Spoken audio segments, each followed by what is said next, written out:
He cut out his own tongue, not because someone forced him, because it was the only apology left.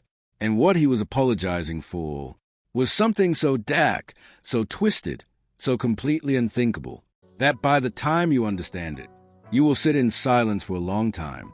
This is Oldboy, and I need you to stay with me until the very end, because the ending of this film will break something inside you. The year is 1988. South Korea. Dae-soo is nobody special. He drinks too much. He causes scenes. He embarrasses people. One night, he gets arrested outside a police station. Drunk, loud, a mess. His friend picks him up. And then, Dae-soo disappears. Not missing.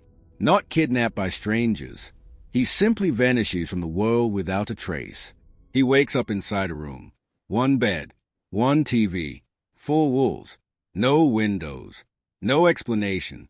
No trial. No reason. Just a slot in the door where food slides through. Every single day. For 15 years. Think about that number for a moment. 15 years. His daughter grows up without him. His wife is found murdered, and he is framed for it.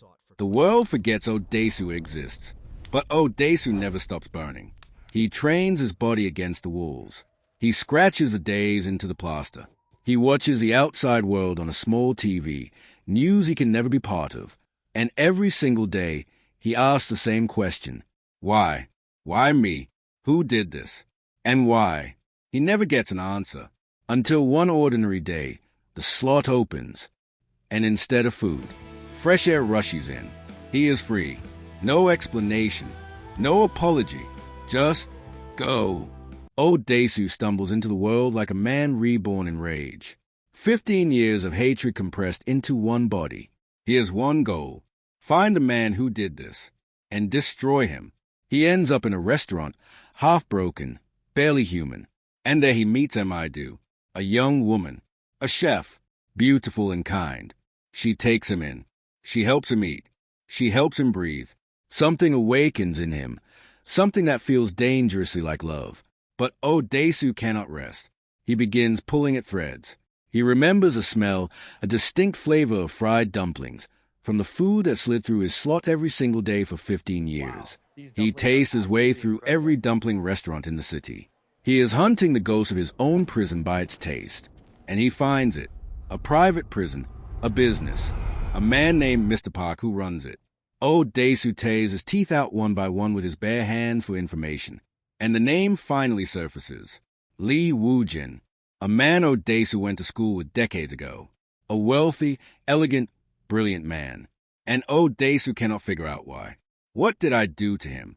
What could I possibly have done that deserved 15 years? Lee Woo-jin reaches out first. He gives Dae-soo a choice, delivered like a game. Find out why I imprisoned you. Before I tell you. If you find the answer, I'll kill myself. If you can't, I'll kill Do. The clock is ticking.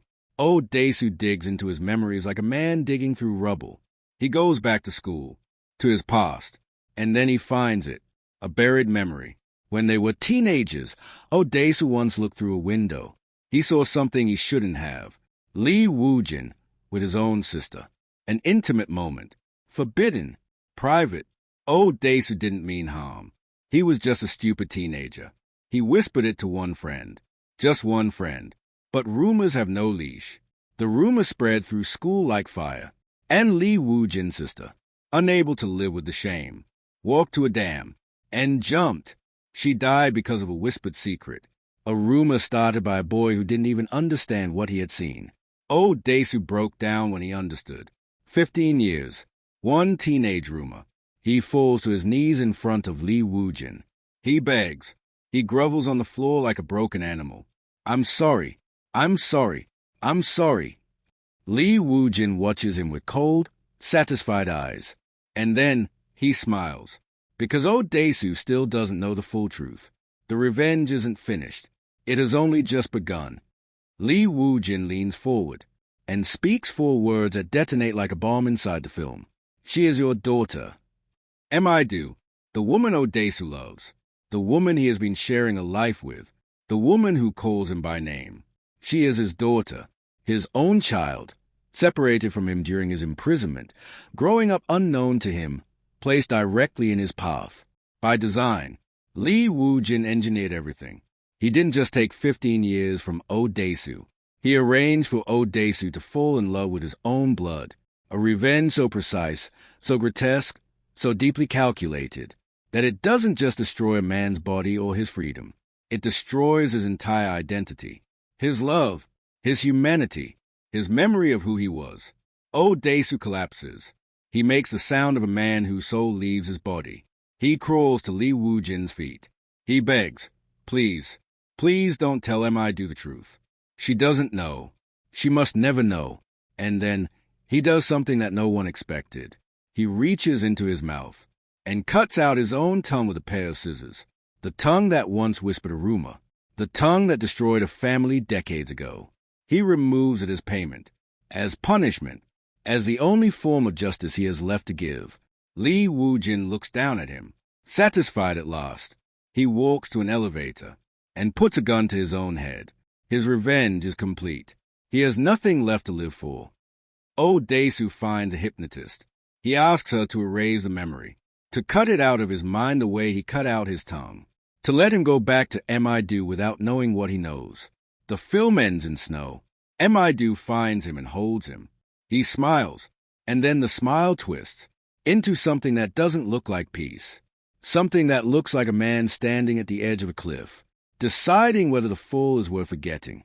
The camera holds on that face, and the film ends. No answer, no relief, just a question. Did the hypnosis work?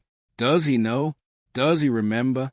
And if he does, how does a man live inside that? Oldboy is not a film about revenge. It is a film about what revenge costs. Lee Woo-jin got everything he wanted, and chose to die the moment he did.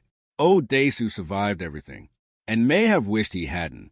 The only true innocent in this entire story is Mi-do, a woman who never knew she was a pawn, who loved without knowing what love had been turned into, and the film never lets her find out.